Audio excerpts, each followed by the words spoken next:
Last week, Renee Stanley for Movie Review Relay. All right, so after Scandal was on, all right, so it was Shonda Rhimes night, and then after Scandal was on, then we went to How to Get Away with Murder. Okay, that was another Shonda Rhimes production. This is a greatly anticipated show starring the beautiful Viola Davis. Remember, she's got 2 Academy Award nominations, one for the movie Doubt, which she starred in with the late Philip Seymour Hoffman and the acting legend Meryl Streep. She got a second nomination for the movie The Help. Viola Davis is a well-respected feature film star, but it's nice to see her on television, and we're seeing a lot of feature film stars on television. There was a time when the feature film stars felt it was beneath them to go onto the small screen to do television shows, but now we're seeing Halle Berry, we're seeing Michael Douglas, we're seeing Lawrence Fishburne, we're seeing a lot of these actors now migrate over to television, and it's nice, it's fun, right? Yeah, it's good. Okay, so opening scene of How to Get Away with Murder. It's a frat party. There's a law student, Wes Gibbons, he's in attendance. There's a whole bunch of students in attendance. Okay, it's at the middle law school, and this is a law school.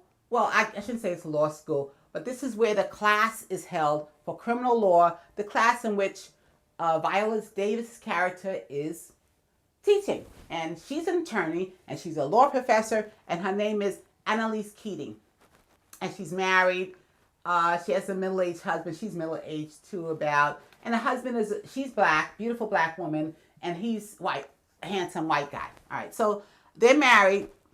And the first thing you see is, with regard to Viola, is her walking into her huge lecture room. She's this beautiful thing, you know, she's got these sexy but conservative-ish clothes on. You know, she's got this great figure and everything. So, you know, she sashays in the room. She commands its presence when she walks in. And, you know, she's lecturing her law students. She's got a very sharp tongue. You know, Judge Judy ain't got nothing on her. She embarrasses a student who comes in without his assignment, saying that he didn't get the email, but she's not buying it. She embarrasses him completely. But then the story starts. Viola Davis's character, Professor Keaton, basically has a competition going with these students.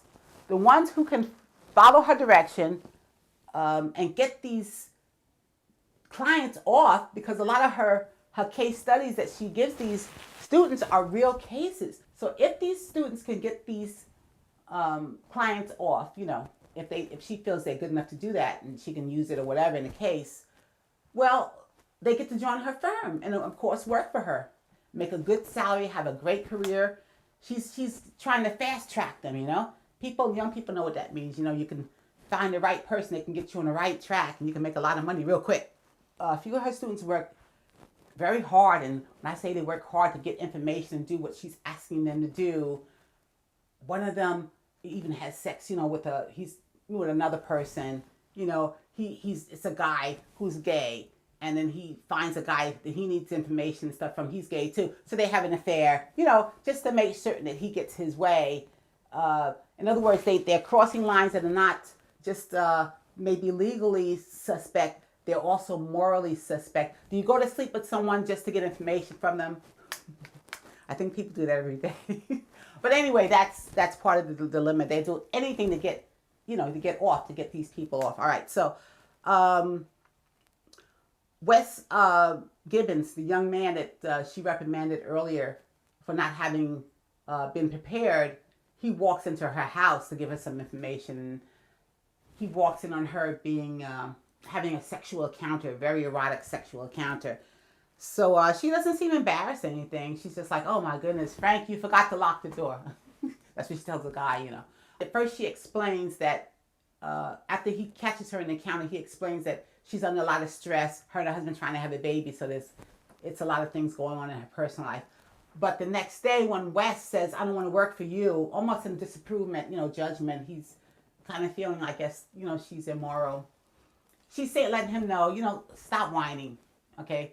And letting him know that if you want to quit, that's your business, but you're missing a great opportunity to do something great, to be somebody great. And she's trying to basically make him think, don't even pretend like you hadn't seen me last night having sex. okay, with someone who's not my husband in a very interesting way. Okay, just pretend like you never saw that. You better get your life, join this firm so you can make a lot of money. If you turn on this opportunity, it will never come again. So she basically uses that that money career motivation to motivate this young man to stay on and not quit, that sort of thing.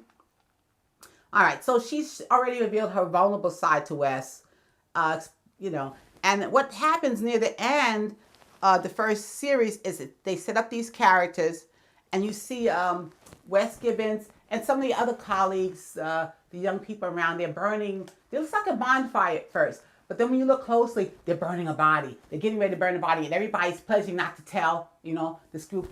Okay, you'll see it. It's kind of scary. And then you look at the face, and it's Professor Keaton's husband. All right. Until we meet again, we'll see you next week. It's going to heat up. It's going to be good. You better watch, okay? Thank you for joining me for the 2014 premiere of How to Get Away with Murder, starring the beautiful Viola Davis. We'll see you next week. Renee Stanley for Movie Review Relay. God bless.